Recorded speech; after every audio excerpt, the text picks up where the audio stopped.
Like, what's up with Angela? She doesn't shower with the girls. She doesn't talk to anybody. She's doesn't really fuck with the boys. Like, what's up with this girl, man?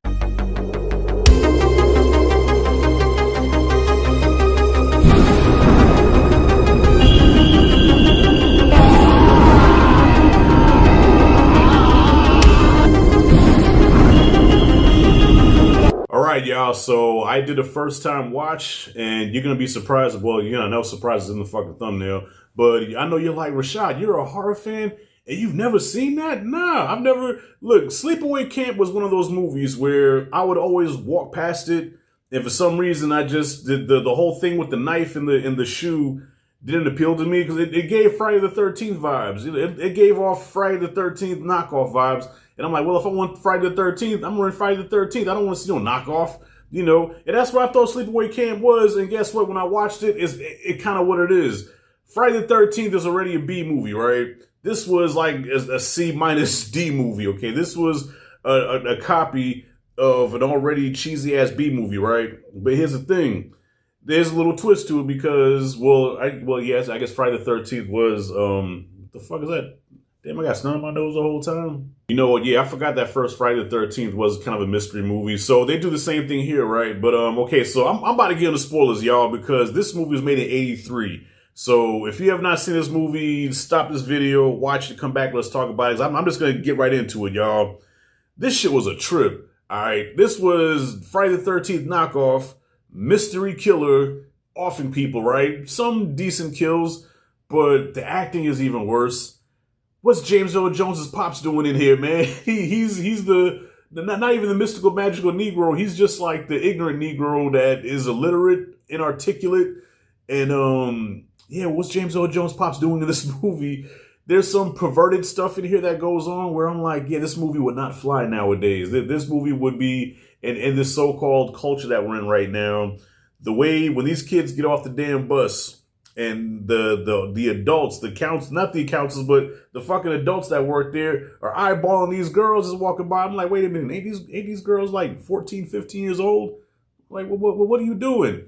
And James Earl Jones's pops is like laughing it off like, oh, you guys are so crazy. You can't look at them girls. They're too young to even know what's going on. Nah, he should have checked them like, dude, man, that's a kid, man. That's a baby. Fuck wrong with you? So, yeah, man, this movie was becoming very mediocre. Okay, like I said, some decent kills. And I'm like, what's up with this little girl that doesn't really speak, right? So they have little flashbacks of this mom who I thought was like a transgender or whatever because she looked kind of masculine, but I think she was a chick. They kept showing the flashbacks with her. Then this little girl, what was the girl's name? Angela? Like, what's up with Angela? She doesn't shower with the girls. She doesn't talk to anybody. She's doesn't really fuck with the boys. Like, what's up with this girl, man? Yeah, come to find out, she had a dick, man. Fucked me up. Oh yeah.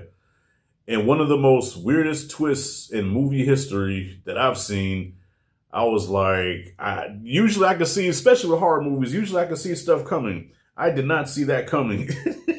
And what was up with it's like she did the whole Al Pacino Godfather 3 shit, right? But no screaming. Like, was that a look of, look at my dick? Or was that a look of, you caught me? Or was that a look of, I'm busted? I don't know, like, she just, and I'm like, what the fuck is up with this? So, yeah, Angela got a dick. Angela is a trans because the mom wanted to create a girl for her son, I guess to give him a sister. So, yeah. So that was a thing even back then. So, look, I'm not going to talk about trans. I'm not going to open up that can of worms, okay? Look, don't get your pays up in a bunch. I'm just saying I did not see that twist coming.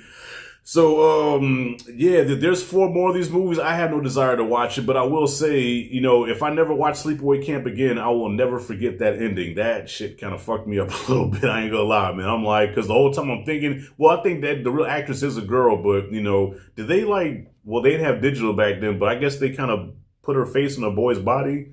And you see, like I said, that shit wouldn't ride nowadays. At least I don't think it will. But I will never forget that ending. I'll forget the rest of the movie, but I'll never forget that. Like, I remember that. Then I remember when the one guy who was making the soup or whatever, and they cut the legs out from under the chair, then the soup like blistered him up. You can see like his face blistering or whatever. I remember that shit. But yeah, everything else was kind of generic and forgettable. But that ending, yeah, I'll never forget Sleepaway Camp. Will I watch it again? Probably not, but I'll never forget the... Yeah. That's it. That's all. So, C minus is what I'll give Sleepaway Camp. I wouldn't consider it a classic, but at least I can say now I watched it. All right. So, what do you guys think about Sleepaway Camp? Comment freely below. Let me know what you thought. Do you think it's up there with Friday the 13th? Do you think it's a worthy movie to be named with Friday the 13th? Yeah, comment freely, man. Spooky season continues. To the next video.